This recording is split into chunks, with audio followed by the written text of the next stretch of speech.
Olá, pessoal!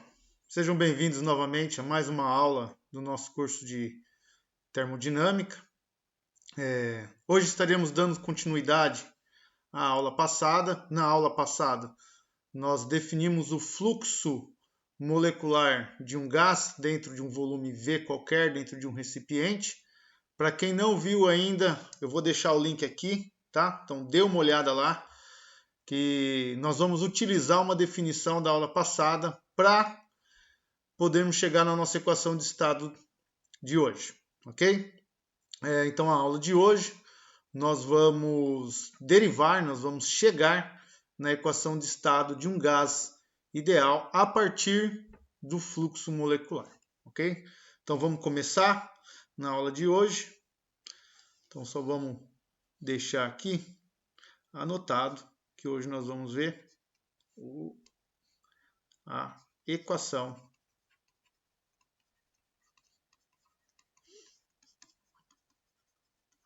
de estado para um gás ideal. Ok? Bom,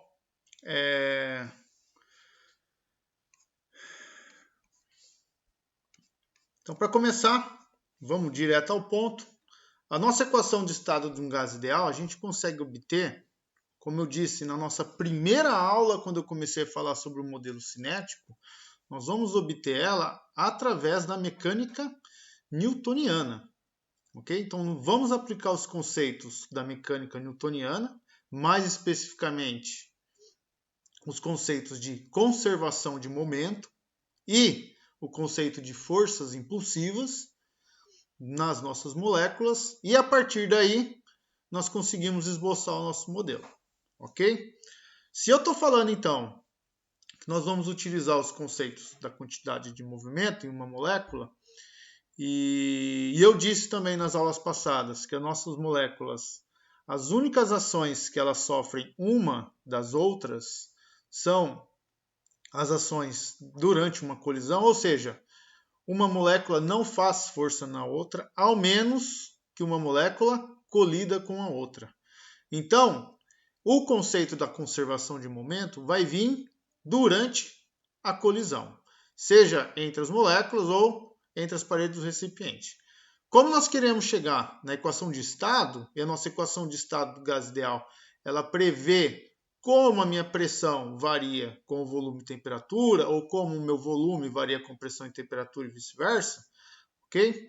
Nós vamos fazer o quê? Fazer uma molécula se colidir com a parede do recipiente, e aí, a partir dessa uma única molécula, nós vamos abrangir para todas as outras moléculas contidas no nosso recipiente, ok? Então, vamos lá. Então, vamos imaginar aí que eu tenha uma molécula qualquer, uma partícula, a gente pode tratar como partícula, não tem problema nenhum, né? E ela se movimenta com uma velocidade v, ok? E ela vai colidir, então, aí numa superfície de área A qualquer. Vou pôr um pouco para cá. De área A qualquer. Então ela vai vir em um movimento retilíneo, vai bater no meu elemento de área e vai voltar. Ok? Então ela bate e volta com a mesma velocidade v, porém em direções e sentidos diferentes. Certo? Bom, o que nós temos que notar aqui? Aqui, especificamente, nós temos que lembrar de algumas hipóteses que nós fizemos na nossa aula 1. Principalmente a hipótese onde eu dizia que as colisões entre as minhas moléculas e a parede do meu recipiente, elas são colisões elásticas, ok? Ou seja, então a minha molécula ela vai bater na parede do meu recipiente. Se ela chega na parede do meu recipiente com um ângulo θ, ela vai voltar também com o mesmo ângulo θ, que é um princípio da conservação de energia, ela é uma colisão elástica, ok? Então ela chega no ângulo θ, bate no meu elemento de área ΔA e sai com o mesmo ângulo θ, com a mesma velocidade em magnitude, ok? Porém, as componentes da nossa velocidade, nominalmente, se o meu ângulo θ está aqui, então eu posso escrever ele aqui. Então essa minha componente é V, vou fazer em vermelho.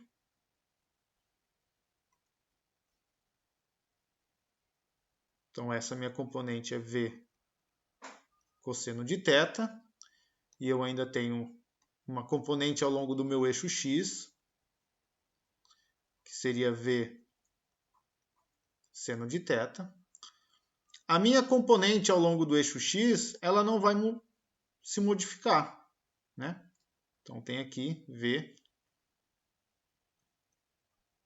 seno de θ, certo? Vamos desenhar aqui a minha partícula, tirar ela daqui. Então ela não se modifica. Se ela vem ao longo da direção que eu estou considerando de x positivo, ela vai manter essa mesma direção, ok? Então não há variação ao longo da minha componente x do meu momento linear da molécula, ok? Porém, a minha componente em y, ela troca de sentido.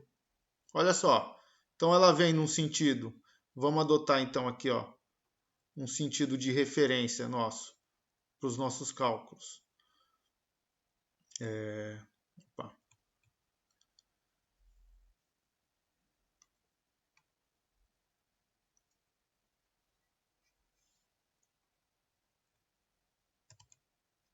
Então vamos adotar de referência tudo que tiver à esquerda e tudo que tiver para baixo como um sentido negativo, e tudo que tiver à direita e para cima um sentido positivo, né?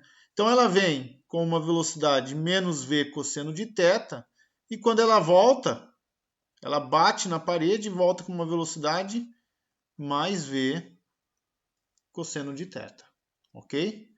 Então a minha partícula, quando ela chega na parede do meu recipiente, ela vai fazer uma força, né? Que é a força que a minha molécula faz na parede do recipiente, e ela é menos F, que está apontada para baixo. E pela terceira lei de Newton, a minha parede vai realizar uma força, a parede, sobre a molécula para cima, ok? Obviamente que essa representação da força extremamente na direção vertical pode não ser correta, né? Que ela bate. Mas, enfim, é apenas um caso para visualização, né? Então, ao longo do meu eixo X,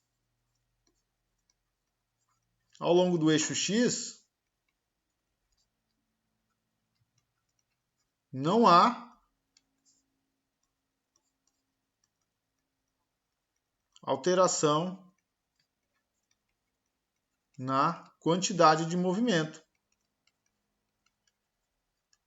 Ou seja, o meu ΔP de x é zero, certo? Ao longo do eixo Y,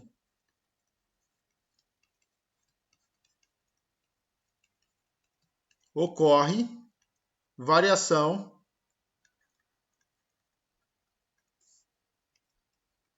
na quantidade de movimento. Por que que ocorre? Porque ele está vindo no sentido do x negativo, e quando ele bate na parede, ele vai no sentido do x, dos y positivo, ok? Então eu tenho que a variação na quantidade de movimento em y tem que ser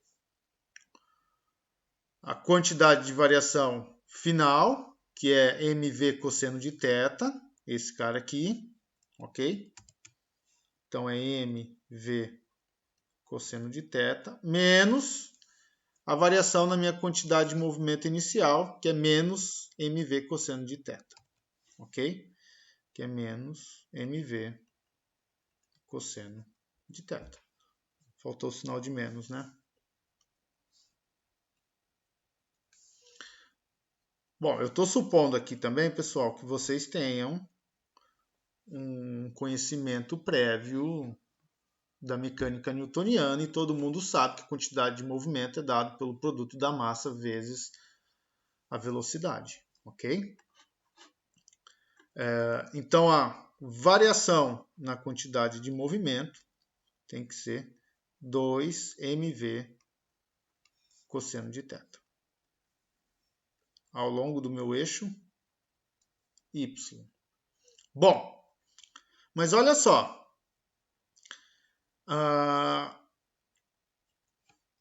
Quando nós estudamos o fluxo molecular, eu fiz um desenho muito parecido com esse desenho aqui, né? Para a gente poder contabilizar o número de moléculas. E lá, eu me lembro muito bem, em que nós contabilizamos todas as moléculas que tinham uma direção θ e φ e uma velocidade v. De tal forma que eu falei que todas as moléculas que tinham aquela direção específica, θ, φ e velocidade v, iriam atravessar um elemento de área ΔA. Apenas aquelas moléculas, certo? Aqui é a mesma coisa. Só que reparem que a minha velocidade agora, as minhas moléculas, elas vão depender da minha velocidade e do meu ângulo θ. Então, nós não vamos mais ter a dependência no ângulo φ. Olha que bom. Isso é legal. Muito bom. Então, a gente precisa contabilizar apenas as moléculas ao longo de todo o ângulo θ com a mesma velocidade v. Mas, professor, as moléculas têm a mesma velocidade? Não, não tem. Aí é outro passo da nossa equação. Então, no momento, o que a gente tem que se preocupar é contabilizar todas as moléculas que tenham a mesma direção θ, ok? A mesma direção θ. Então, vamos lá. Bom, então eu posso dizer, a partir da mecânica newtoniana,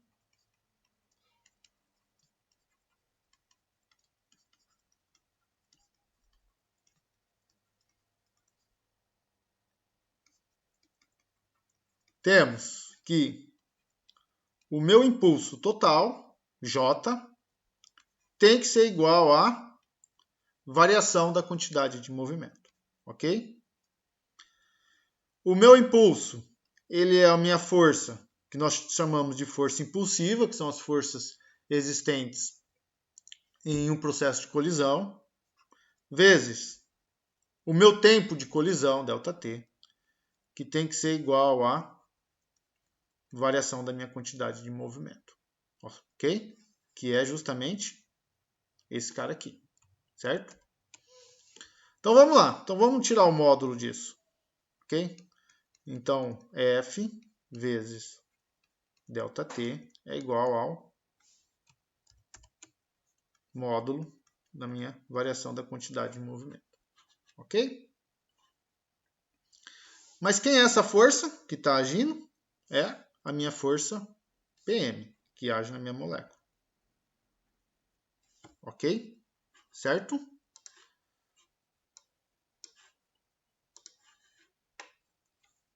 Então vamos lá.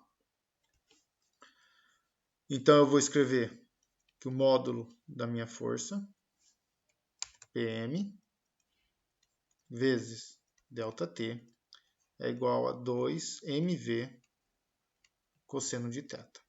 Ok? Então, módulo da minha força vezes ΔT, que é 2mv cosseno de θ.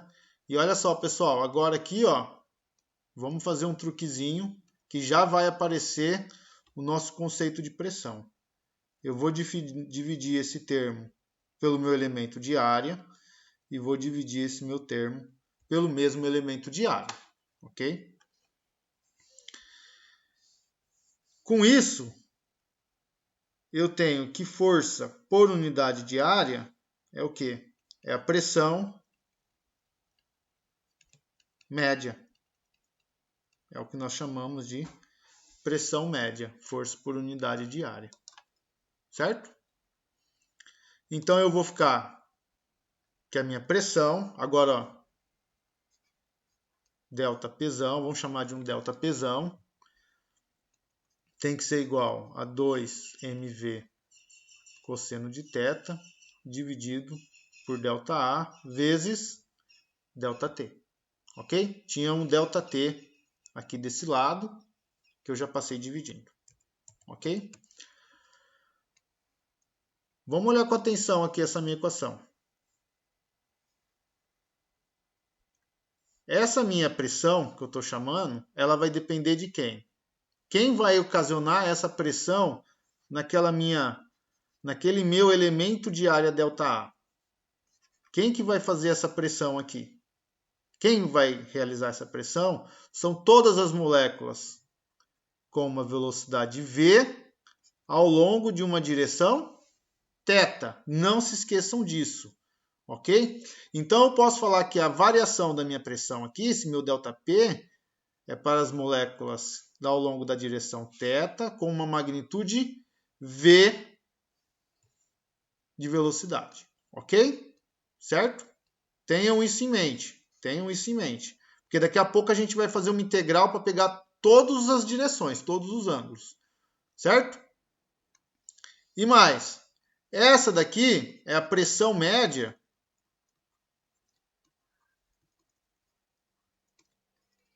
exercida por uma molécula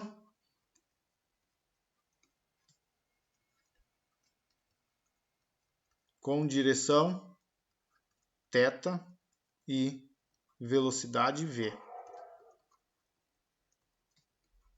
Certo? Para ΔN moléculas com velocidade v e direção θ,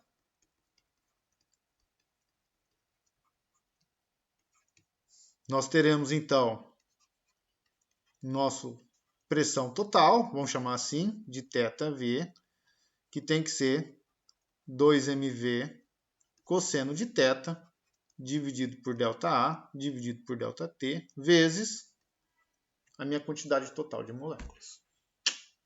Ok? Certo? Olha aqui agora.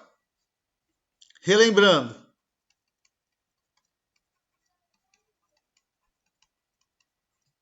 Que o meu fluxo ele era dado por número de moléculas por unidade de área por unidade de tempo. Ok? Então, nós podemos reescrever a nossa equação. Então, vamos reescrever.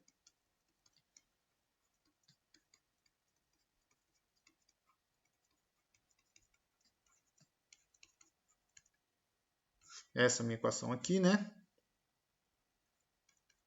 Em função do fluxo.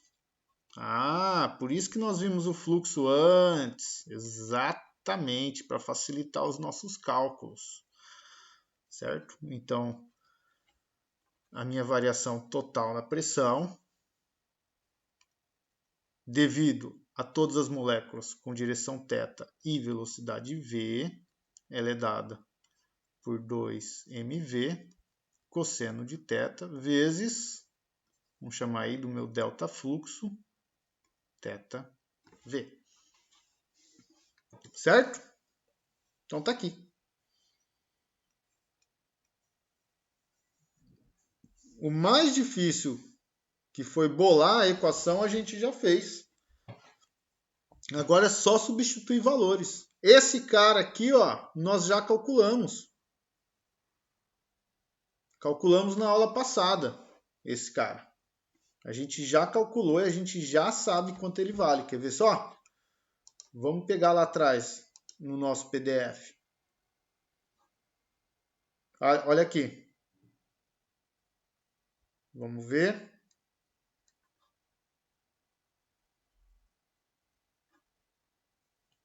Olha aqui esse cara, gente. É exatamente o meu fluxo. Ó.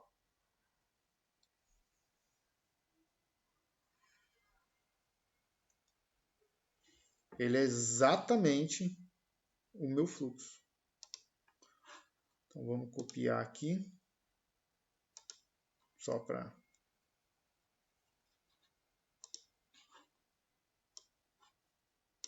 Como, professor, esse cara é o fluxo? Sim, esse cara é o fluxo.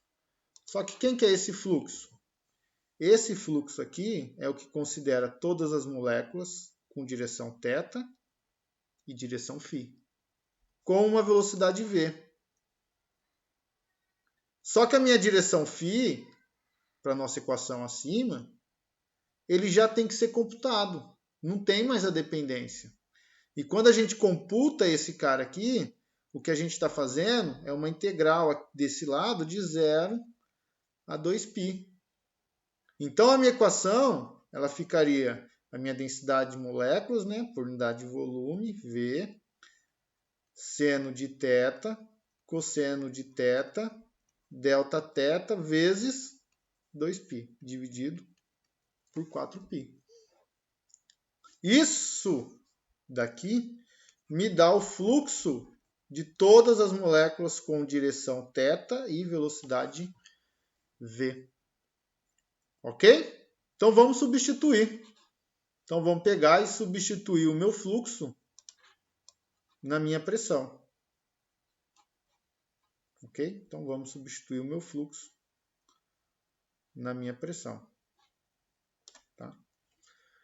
Então substituindo o fluxo, então vamos fazer aqui, só vamos abrir uma chaves, que o meu fluxo delta φ de θ e v, ele tem que ser aqui, cancela aqui, é a minha densidade de partículas com a velocidade v, vezes a velocidade, dividido por 2, cosseno de θ, seno de θ, delta θ.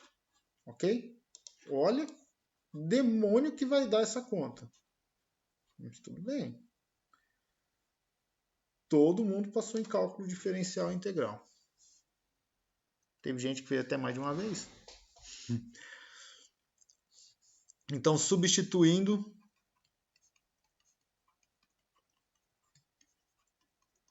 o delta φ de θv, temos que a minha variação da pressão para todas as moléculas, considerando todas as moléculas, tem que ser 2 mv cosseno de θ vezes a minha densidade de moléculas com velocidade v, vezes a velocidade, dividido por 2, seno de θ, cosseno de θ, vezes delta θ. Ok? Então, a minha pressão, ela vai ser, ó, 2 com 2 a gente pode cancelar. V vezes V vai dar V quadrado, então vamos colocar aqui, ó, mv quadrado, vezes a minha densidade de moléculas, seno de θ, cosseno ao quadrado de θ, delta θ. Ok? Então tá aí a nossa pressão total. Professor, isso está longe de parecer da pressão de um gás ideal, que é PV igual a nRT. Calma que a gente chega lá. O que nós temos que fazer então? Considerando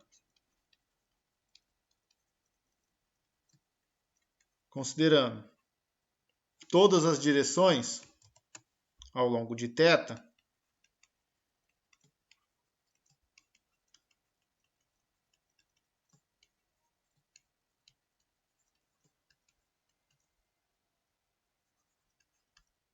de delta θ, ou seja, que é as direções de 0 até π sobre 2, podemos realizar a integração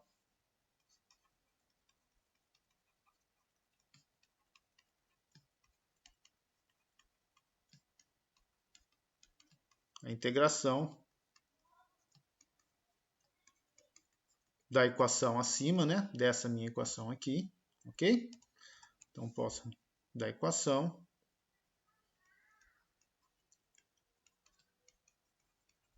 considerando o meu dθ tão pequeno quanto se queira que seja um dθ. Com isso, a minha pressão total, devido às moléculas com velocidade v, ela é dada por um dp de θv.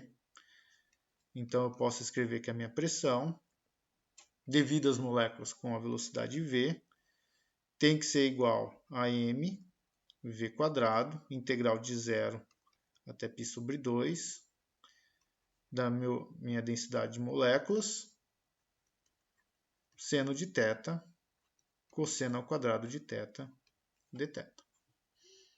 Ok? Então, meu PV, a minha pressão, ela vai ser a minha densidade de moléculas vezes mv quadrado da integral de seno de θ, cosseno ao quadrado de θ, dθ, de 0 até π sobre 2. Ok?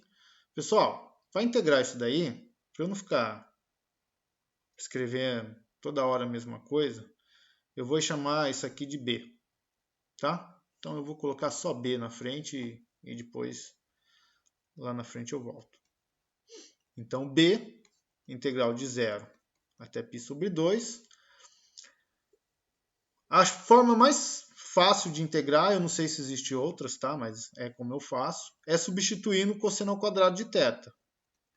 Então, o meu seno de θ, cosseno ao quadrado de θ é 1 menos seno ao quadrado de θ dθ, tá? Isso daqui vem da relação fundamental da trigonometria, ok? Todo mundo deve se lembrar.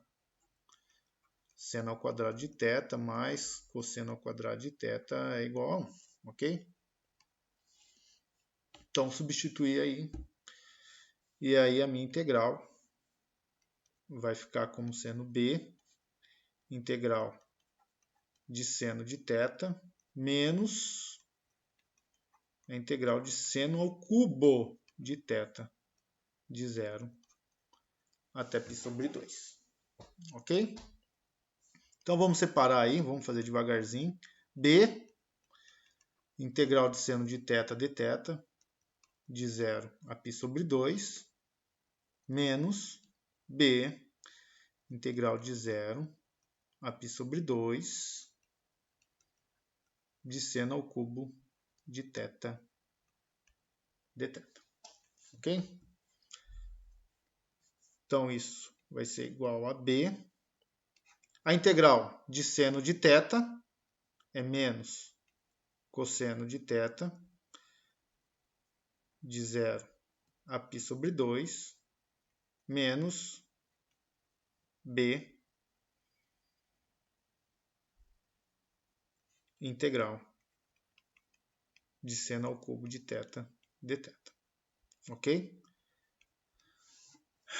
Então, a integral de cosseno de seno de θ é menos cosseno de θ, então é cosseno de π sobre 2, que dá 0, e cosseno de 0, que dá 1, menos com menos, ok?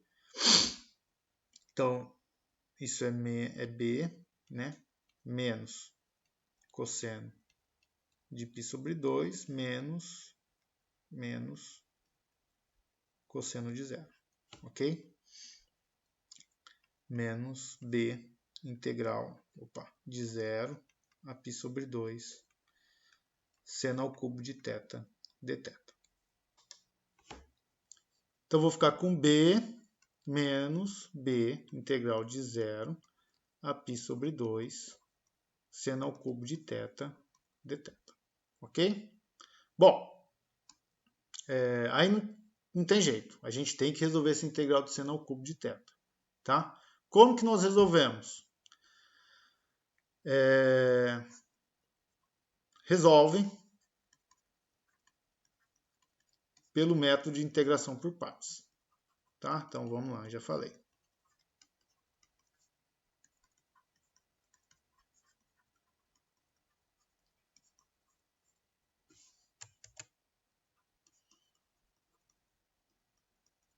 Por partes.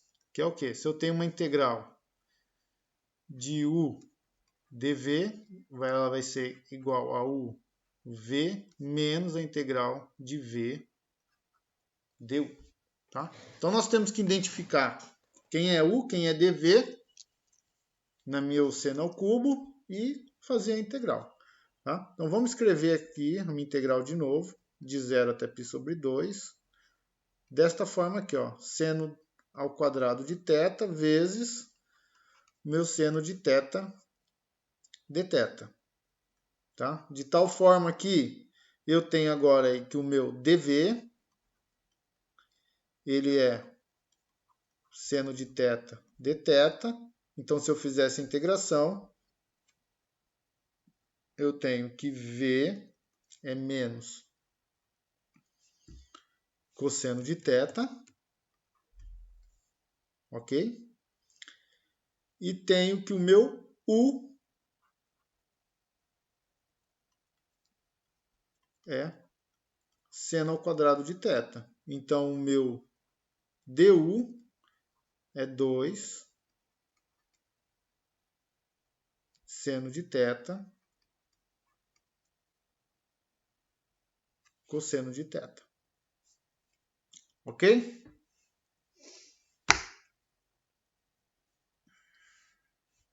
Então, a minha integral de 0 a π sobre 2 de seno ao cubo de θ vai ser uv. Então, é u vezes v. Então, vai ser menos cosseno de θ vezes seno ao quadrado de θ, de 0 até π sobre 2, menos a minha integral de v du, que é menos cosseno de θ vezes o meu du, que é 2 seno de θ cosseno de θ dθ. Faltou o dθ aqui, pessoal, desculpa. Ok? Então, isso aqui, pessoal, essa minha integral aqui, ela dá zero. Por quê? Porque quando eu substituir π sobre 2 e no meu seno, ela zera a minha função cosseno. Quando eu substituir zero quer dizer, quando eu substituir zero no meu seno, ela zera o meu cosseno. Quando eu substituir π sobre 2 no meu cosseno, ela vai zerar a função seno, tá? Então, essa minha função, ela dá zero, ok? Então, isso daqui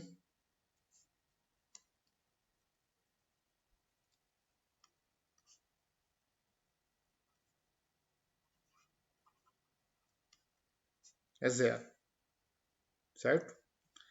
Menos, um sinal de menos com mais um sinal de menos, então ele fica positivo. Esqueci o sinal de integração. De 0 a π sobre 2.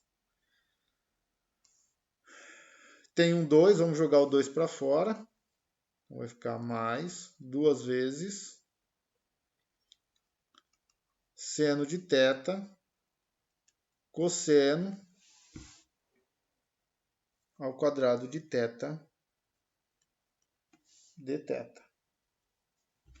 Ok? Caramba! Chegamos em mais uma integral difícil de novo? Não, olha só. 2, integral de 0 a π sobre 2. Usa a propriedade fundamental de novo. Cosseno ao quadrado de θ é 1 menos seno ao quadrado de θ dθ. Ok? Então, eu vou ficar, isso aqui é 2 de 0 até π sobre 2, da integral de seno de θ dθ, menos 2 vezes a integral de 0 até π sobre 2 de seno ao cubo de θ dθ. Ué, voltamos com seno ao cubo de θ? Voltamos, graças a Deus. Voltamos, conseguimos voltar. Um resultado ótimo para a gente. Então, isso daqui vai ser 2 vezes menos o cosseno de θ de 0 até π sobre 2, menos 2 vezes a integral de π sobre 2 seno ao cubo de θ dθ. Ok? Então, vamos lá. Então, isso é 2 menos cosseno de π sobre 2 menos cosseno de 0 menos 2 vezes a integral de 0 até π sobre 2 seno ao cubo de θ dθ. Tá? Cosseno de π sobre 2 ele é 0. Esse cosseno de 0 é 1. Então, vai ficar 2 menos 2 integral de 0 até π sobre 2 seno ao cubo de θ dθ. Resolvemos, gente. Como? Pessoal, quem é que está desse lado aqui, dessa minha igualdade? Seno ao cubo de θ. Ok? Então, isso daqui é a integral de 0 até π sobre 2 de seno ao cubo de θ dθ. Certo? Então, eu vou ficar 2 vezes. Agora, eu vou jogar esse cara para o outro lado da minha equação. Tá? Seno ao cubo de θ dθ mais a integral de seno ao cubo de θ dθ de 0 a π sobre 2 igual a 2. Então, a gente tem que a integral de 0 a π sobre 2 seno ao cubo de θ é igual a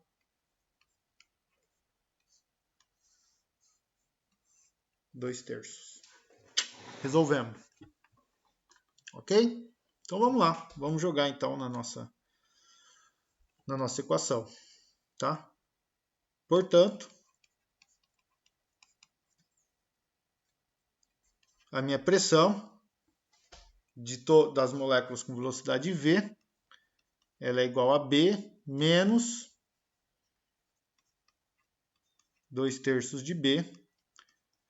Então, a minha pressão ela vai ser 1/3 de B. Então, a minha pressão das moléculas com velocidade v ela é aí 1/3. Caramba! E agora, quem era o B? Vamos ver quem era o B. Já não lembro mais. É minha densidade vezes mv². É 1/3 da minha densidade das moléculas com velocidade v vezes mv². Ok? O que falta agora? Resta apenas somar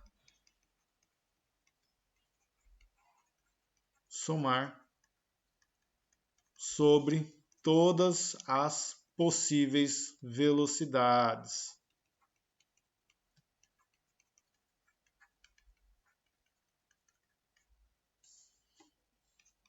Então, eu falo que a minha pressão ela é 1/3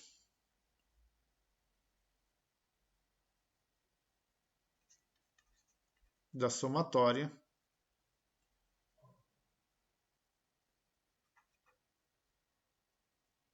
de Ni V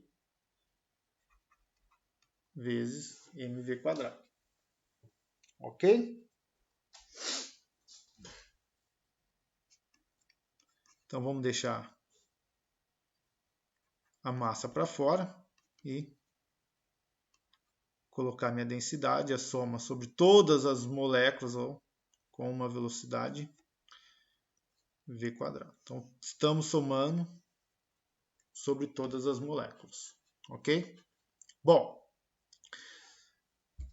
vocês se lembram que quando nós calculamos o fluxo, nós chegamos numa expressão muito parecida para o fluxo, onde nós tínhamos a soma de todas as velocidades, ok?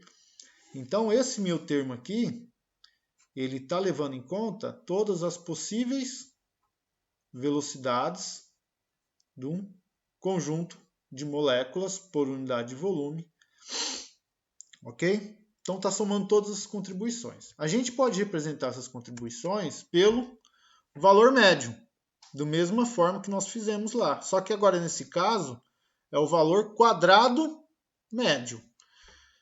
Se o valor médio a gente pega o número de moléculas e multiplica pela velocidade, o valor quadrado médio a gente vai pegar o número de moléculas com uma velocidade quadrada e vai fazer a soma. Ok? Então, ó, podemos expressar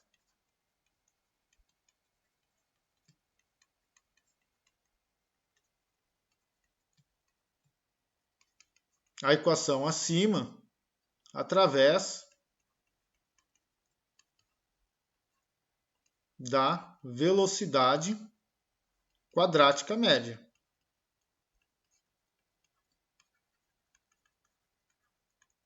Média, ok? Então, definimos a velocidade quadrática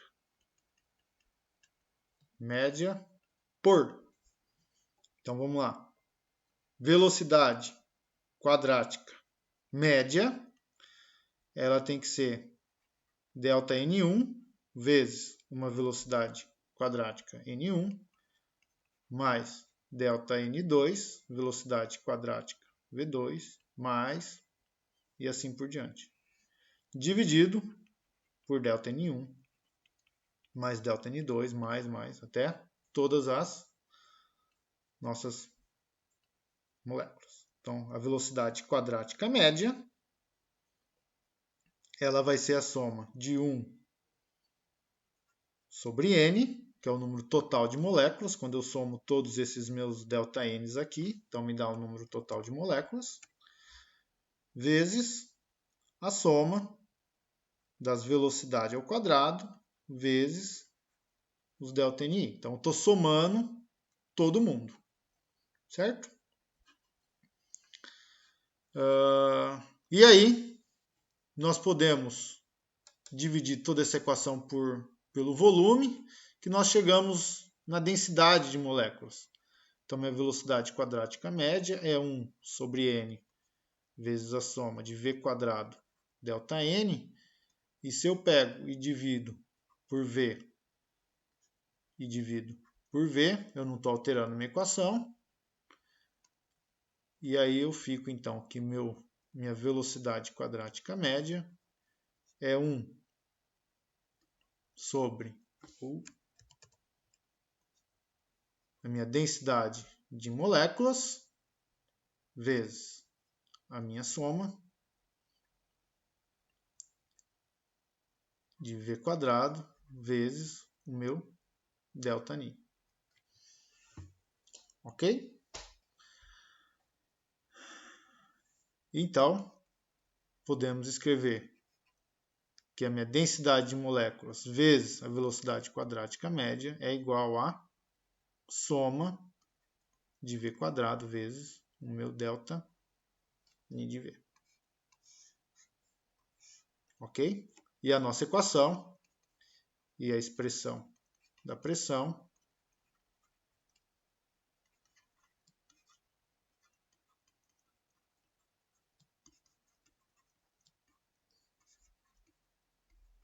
toma a seguinte forma.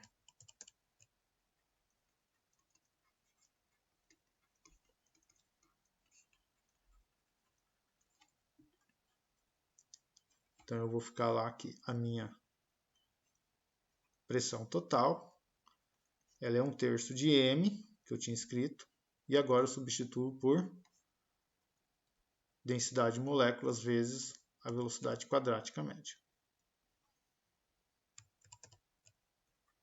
Densidade de moléculas vezes a velocidade quadrática média.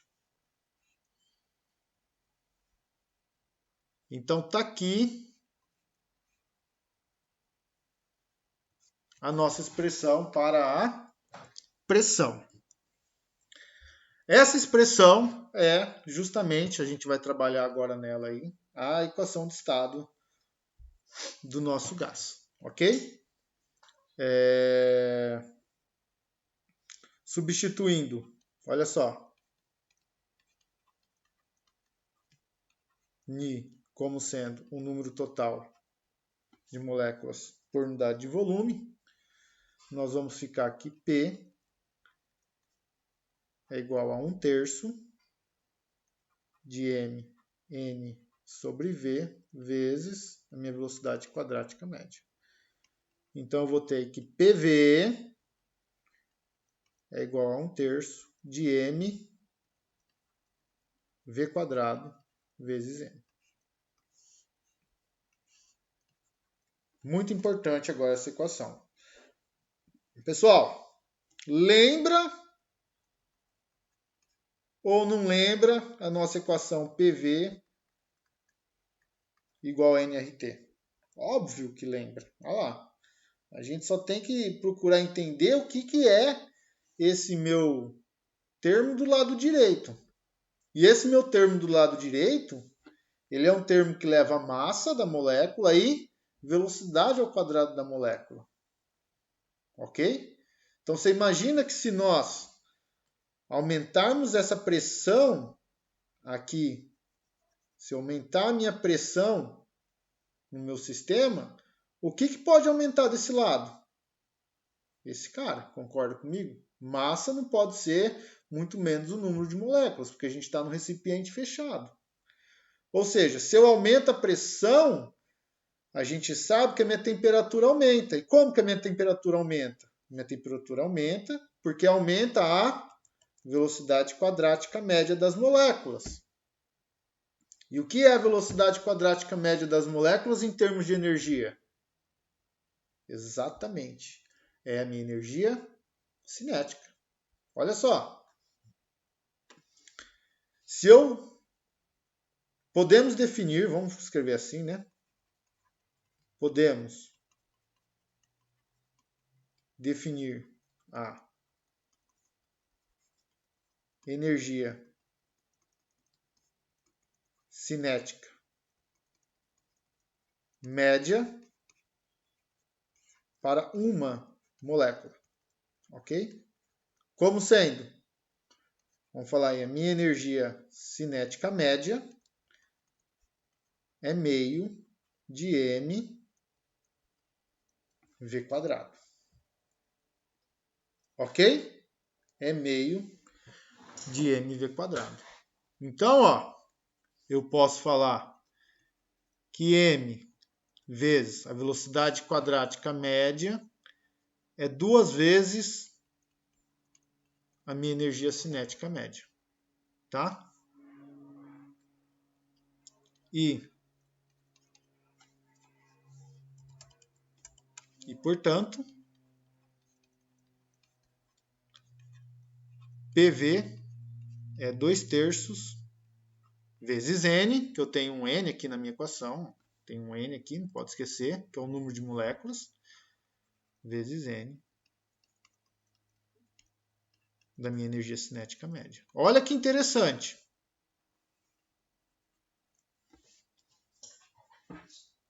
Se eu aumento, então, a minha pressão, eu aumento a energia cinética média das minhas moléculas. Mas como que eu faço isso? Exatamente através do aumento da temperatura. Ok? Exatamente igual. Então, reescrevendo, PV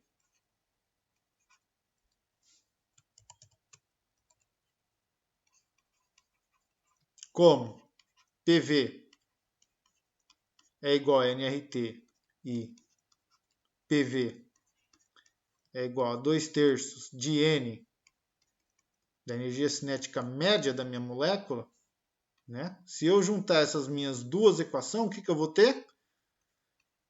2/3 de N vezes a minha energia cinética média é igual a nRT. Ok? Então tá aqui. Se eu aumento a minha temperatura, eu aumento a minha energia cinética. Tá?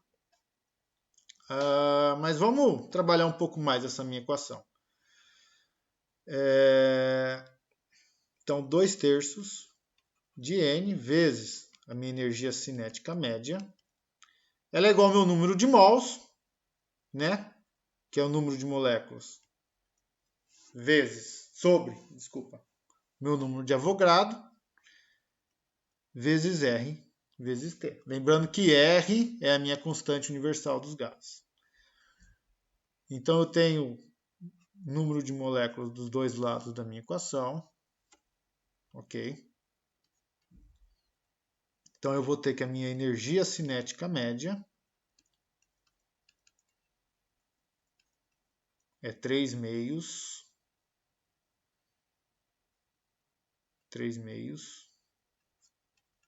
de R dividido por Na vezes T. Pessoal, esse meu termo aqui, R sobre Na, ele é o que nós chamamos de constante de Boltzmann. K igual a 1,381 vezes 10 a menos 23. Ok? Ele é a minha constante de Boltzmann. Então, eu posso escrever que a energia cinética média para uma molécula ele é 3/2 de K vezes T. Esse é um resultado importantíssimo, porque quando nós formos ver capacidade térmica dos nossos materiais, a gente vai ver que a nossa capacidade térmica vai estar relacionada com esses 3/2 de kT. Tá? De forma geral, nós vamos ver que o meu corpo ele vai sempre possuir unidades de energia múltiplos de meio kT, que é o que a gente chama de graus de liberdade. Então, o que essa minha equação está dizendo aqui é que eu tenho 3 graus de liberdade, cada um com meio de kT de energia. Nós vamos ver isso mais para frente. Ok? Então, a minha energia cinética ela é 3/2 de kT. Certo? Então, resumindo, vamos colocar as nossas equações aqui em ordem. Tá? Então, resumindo,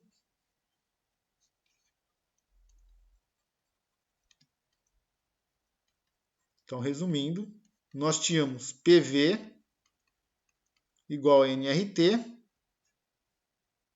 E agora, nós podemos escrever o meu PV nRT como sendo PV igual a nKT. Ok? Então, PV é igual a nKT.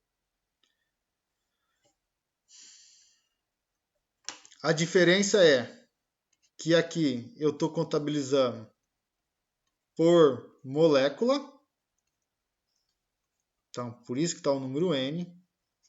E aqui é por mol. Por isso que tem um número Nzinho. Certo? E mais? O que mais que nós vimos aqui? Que a minha energia cinética média ela vai ser 3/2. Cadê? Minha energia cinética média ela é 3/2 de kT. 3/2 de kT. Certo? E a minha velocidade quadrática média ela vai então poder ser dada como sendo meio de V², que é 3 meios de kT. Então, meio com meio cancela. Velocidade quadrática é 3 kT sobre n. Ok? Olha só que resultado interessante, gente. A minha energia cinética média só depende da temperatura. Mas a minha velocidade quadrática média, ela depende de quem? Do meu gás. Depende do meu gás. Então, se eu tiver um gás, a mesma pressão, mesmo volume, a mesma temperatura de oxigênio e um de hidrogênio, vamos imaginar assim, um modelo muito simples, a mesma pressão, o mesmo volume, a mesma temperatura, ambas as minhas moléculas de nitrogênio e oxigênio terão a mesma energia cinética média. Porém, o gás de oxigênio e o gás de nitrogênio terão velocidades quadráticas médias diferentes. Por quê? Cada um tem uma massa diferente. Tá certo, pessoal?